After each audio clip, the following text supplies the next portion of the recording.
Good morning students. देखो, कल की क्लास में अपन ने स्टडी किया था वो प्रिपरेशन ऑफ सॉइल वगैरह, खारिफ क्रॉप, रबी क्रॉप, ये सब पढ़े थे। अब प्रिपरेशन ऑफ सॉइल पहला पॉइंट अपन पढ़ रहे थे, तो उसमें सॉइल मतलब सॉइल को क्रॉप प्रोडक्शन के लिए कैसे प्रिपेयर किया जाता है वो सारे अपन पढ़ रहे हैं। तो इसमें देखो, अब अपन पढ़ेंगे एग्रीकल्चर इम्प्लीमेंट्स, मतलब जो खेती बाड़ी करते हैं उस टाइम इम्प्लीमेंट मतलब कौन कौन से औजार हैं वो काम में लिए जाते हैं, उसके बारे में स्टडी करेंगे। Before sowing the seed it is necessary to break soil the size of grains to get better yield. Before sowing the seed मतलब सीड को सोइंग पता है ना, शो करने क्या बोलते हैं उसको हिंदी में, बोने से पहले। It is necessary to break soil to size of grains, ये बहुत ज़रूरी है कि जो ग्रेन्स की साइज़ हैं टू गेट बेटर यील्ड, उसके अच्छी पैदावार हो। This is done with the help of various tools, और ये जो है बहुत सारे टूल्स की हेल्प से किया जा सकता है। तो the main tool used for this purpose are the plough. जो मेन टूल है जो इसके लिए यूज़ किया जाता है वो कौन सा है? प्लो, जिसको हिंदी में क्या बोलते हैं? हल।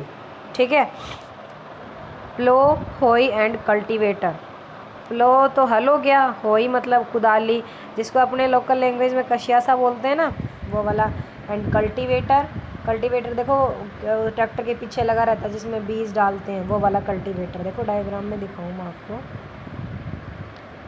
ये कल्टीवेटर है पीछे इसके, ये वाला, ये कल्टीवेटर ही तो है ये। ठीक है, तो ये तीन जो इंस्ट्रूमेंट हैं ये मेनली इम्पॉर्टेंट बताएं। तो सबसे पहला इसमें देखो है प्लो।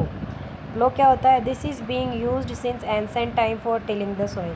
ये जो है पुराने टाइम में सॉइल की टिलिंग के लिए काम में लिया जाता था। Adding fertilizers to the crop, मिट्टी के अंदर फर्टिलाइजर्स को ऐड करना। रिमूविंग द वीड्स को हटाना। वीड्स क्या होते हैं?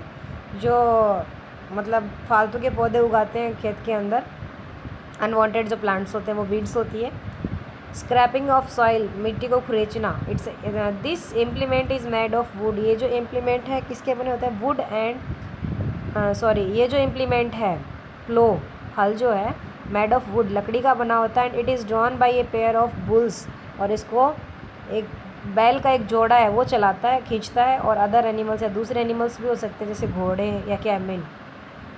It contain a strong triangular iron strip called ploughshare. इसके अंदर एक स्ट्रॉन्ग ट्रायंगुलर मतलब तिकोनी आयरन की स्ट्रिप होती है जिसको बोलते हैं प्लोशेयर। देखो ये वाला है प्लो, इसके अंदर ये प्लोशेयर है, ये डायग्राम में। ठीक है ना, ये आपका हल है, प्लो है, इसके अंदर ये वाला पार्ट है, ये प्लो शेयर। उसके बाद है the main part of plough is a long log of wood. जो मेन पार्ट है प्लो का वो लॉन्ग लकड़ी का बना होता है, which is called a plough shaft, जिसको बोलते हैं प्लो शाफ्ट। ये वाला पार्ट देखो डायग्राम में, ये प्लो शाफ्ट है। There is a handle at one end of a shaft. तो शाफ्ट के एक एंड पे क्या होता है? हैंडल होता है। देखो ये वाला हैंडल है जिसको ये पकड़ा है, ये वाला इधर है हैंडल है। ठीक है, the other end is attached to a beam which is placed on the bull's neck. और जो दूसरा एंड है वो बीम से जुड़ा रहता है, जो कि बैल की गर्दन पे रहता है। देखो ये वाला पार्ट यहाँ पे जुड़ रहा है, ठीक है, यही से जुड़ रहा है, और दूसरा ये बीम है, ये इसकी बुल की गर्दन के ऊपर रखा गया। One pair of bull and a man can easily operate the plough. एक जोड़ा बुल मतलब जो बैल होते हैं और एक मैन, एक आदमी, वो इजीली हल को ऑपरेट कर सकते हैं। The indigenous wooden plough is increasing being replaced by iron plough nowadays. आज के टाइम में जो ये लकड़ी वाले हल जो हैं इनको रिप्लेस कर किया जा रहा है, मतलब बहुत ज़्यादा इनको रिप्लेस किया जा रहा है, मैक्सिमम वही यूज़ किए जा रहे हैं लोहे वाले। ठीक है, तो अब एक हो चुका अपना प्लो, दूसरा है होई। It is a simple tool which is used for removing weeds. ये सिंपल जो टूल होता है जो कि वीड्स को रिमूव करने के लिए काम में लिया जाता है। And for loosening the soil, जो मिट्टी होती है उसको लूज़ करने के लिए, एयरी करने के लिए। It has a long road of would. इसकी लंबी रोड होती है लकड़ी की, लकड़ी का हैंडल होता है, और आयरन।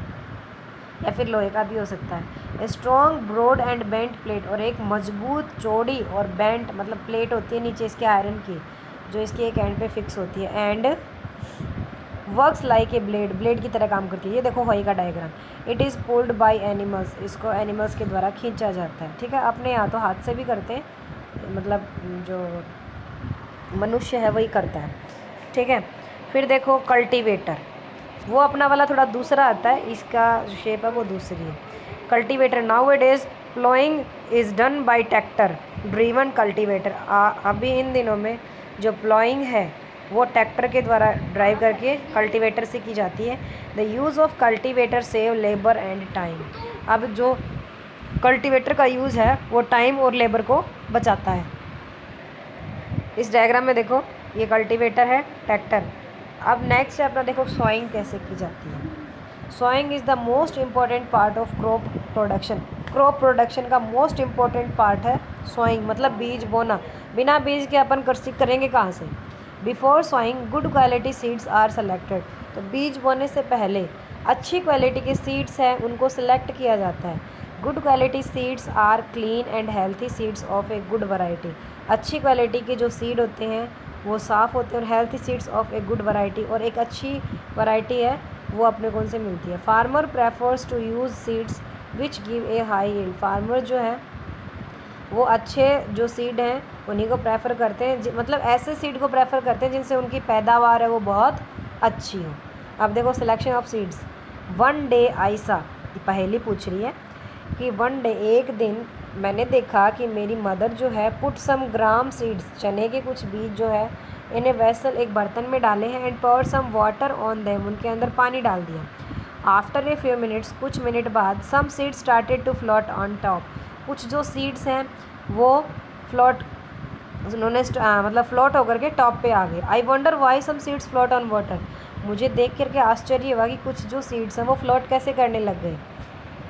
अब एक्टिविटी करके देखते हैं इसके लिए। देखो टेक ए बीकर, एक बीकर लेते हैं, and fill half of it with water, और इसको आधा पानी से भर लेते हैं। Put a handful of wheat seeds and stir with, एक मुट्ठी भर के गेहूँ की इसके अंदर डालते हैं और अच्छे से स्टीयर करते हैं, मिलाते हैं। वेट फॉर सम टाइम, कुछ देर के लिए वेट करते हैं। Are there seeds which float on water, would those be lighter और heavier than those which sink. अब जो सीड्स फ्लोट कर रहे हैं वो लाइटर हैं और जो डूब गए वो हैवियर हैं। क्या ऐसा है? Why would they B lighter, वो लाइटर क्यों है, हल्के क्यों हैं? तो डैमेज सीड्स बिकम होलो, जो सीड डैमेज हो जाते हैं वो होलो मतलब खोखले हो जाते हैं, क्योंकि उनके अंदर जो इंसेक्ट लग जाते हैं, जो इंसेक्ट जैसे अपने लोकल लैंग्वेज में घुन वगैरह बोलते हैं, या इल्ली जो लग जाती है, इनकी वजह से वो क्या है कि खा करके सीड को बिल्कुल से खोखला कर देती है। तो वो जो सीड्स हैं वो लाइटर हो जाते हैं, और वो जिसे पानी के अंदर डालेंगे तो वो बिल्कुल पानी के ऊपर तैरने लग जाएंगे। और जो हेल्थी सीड्स हैं सही होते हैं वो नीचे डूब जाते हैं। And they are thus lighter therefore they float on water, और वो हल्के हो जाते हैं और इस वजह से वो। फिर this is a good method for separating good healthy seed from the damaged one. ये एक बहुत अच्छा मेथड है सेपरेट करने का, और जो स्वस्थ मतलब जो हेल्थी सीड्स होते हैं उनको डैमेज से सेपरेट करने का बहुत अच्छा मेथड है। बिफोर सोइंग, बीज बोने से पहले, one of the important task is to know, एक इम्पोर्टेंट टास्क किया जाता है अबाउट द टूल्स। क्या इम्पोर्टेंट टास्क है कि टूल्स के बारे में जान लें जो कि बीज बोने के लिए काम में लिए जाते हैं। तो फिगर दिया 1.2 और ए और बी। देखो 1.2 ए ट्रेडिशनल मेथड है, ये देखो बैल के द्वारा ऐसे हल से, और बी वाला है सीड ड्रिल के द्वारा। ये है अभी फ़िलहाल जो अभी मॉडर्न मेथड है उसमें आएगा। तो देखो traditional tool, the tool used traditionally for sowing seeds it shaped like a funnel. जो टूल यूज़ किया जाता है ट्रेडिशनली, काफ़ी पुराने टाइम से यूज़ किए जा रहे हैं बीज बोने के लिए, उनकी शेप कीप की तरह होती है। देखो इस डायग्राम में दिख रही होगी आपको, ये कीप सी फनल शेप होती है। The seeds are filled into the funnel, इस फनल के अंदर बीजों को भर दिया जाता है। Passed down through 2 or 3 pipes having sharp ends, मतलब इसे 2 या 3 पाइप्स बिल्कुल जो शार्प एंड पे जाती हैं। These ends purse into the soil, ये जो एंड्स हैं मिट्टी के अंदर पर्स मतलब घुस जाते हैं। एंड प्लेस सीड देयर, और वहाँ पे सीड्स वो छोड़ देते हैं। ठीक है, फिर है ये है कल्टीवेटर। इसमें देखो seed drill, nowadays the seed drill is use for sowing with the help of tractor. Tractor की हेल्प से जो सीड ड्रिल है वो सोइंग के लिए काम में ली जाती है। This tool shows the seeds uniformly eight proper distance. ये जो टूल है ये शोज द शीड्स, शीड को मतलब बोते हैं, यूनिफॉर्म मतलब प्रॉपर डिस्टेंस, एक डिस्टेंस बिल्कुल सबकी बराबर डिस्टेंस होती है, एंड डेप्थ और बराबर गहराई होती है। इट इंश्योर्स, ये क्या इंश्योर करता है, that seeds get covered by the soil after sowing, कि जो सीड्स होते हैं get covered by the soil मतलब सीड्स हैं वो मिट्टी से कवर हो जाते हैं आफ्टर सोइंग, बोने के बाद में। This prevent damage cause by the birds, तो मतलब वो नीचे मिट्टी उनके ऊपर आ जाती है तो जो बर्ड्स होते हैं वो उनको लेके नहीं जा सकते, जो बर्ड वरना डैमेज कर देते हैं। Showing by the using a seed drill save time and labour, और सीड ड्रिल के थ्रू शोइंग करने से टाइम भी बचता है और लेबर भी बचती है। फिर है बूझो पूछता, देखो there is a nursery near my school, मेरे स्कूल के पास में नर्सरी है जिसको पौधशाला बोलते हैं। नर्सरी क्लास मत समझ लेना, नर्सरी के बच्चे जो होते हैं ऐसे नहीं, नर्सरी जहाँ जो पौध तैयार की जाती हैं प्लांट्स की। I found that little plants, वहाँ पे मैंने पाया कि छोटे छोटे जो plants are kept in a small bag, छोटे छोटे बैग में रखे जाते हैं। अपने पौध नहीं लेके आते क्या प्लांट्स की, वो वाली देखिए इसने।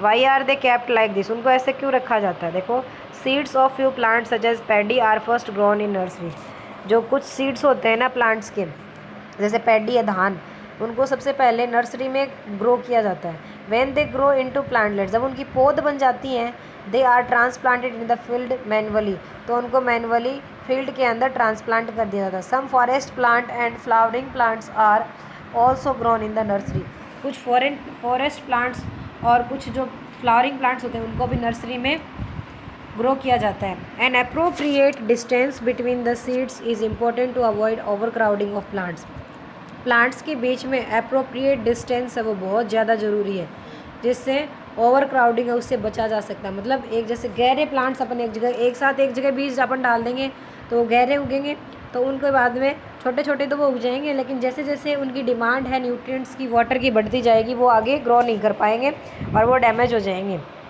ठीक है, तो इसलिए उनको प्रॉपर डिस्टेंसिंग में डालना ज़रूरी होता है। फिर है this allows plants to get sufficient sunlight, और इससे प्लांट को सफिशिएंट सनलाइट, न्यूट्रिएंट्स और वाटर मिट्टी से वो मिल जाएंगे। Some time a few plants have to be remove to prevent overcrowding, कई बार क्या होता है जब गहरे प्लांट्स मतलब बो दिए जाते हैं गहरे एक साथ, बहुत सारे एक साथ वो, तो उनको क्या है कि फिर उखाड़ के अलग अलग जगह पे ट्रांसप्लांट किया जाता है इसीलिए। ठीक है, तो ये हो गया अपना सोइंग द सीड्स। अब है adding manure and fertilizers, 4 point अपन ने पढ़ लिए एग्रीकल्चर प्रैक्टिसेस में। एडिंग मैन्योर एंड फर्टिलाइजर्स है वो अपन कल पढ़ेंगे, आज के लिए काफ़ी है। Thank you.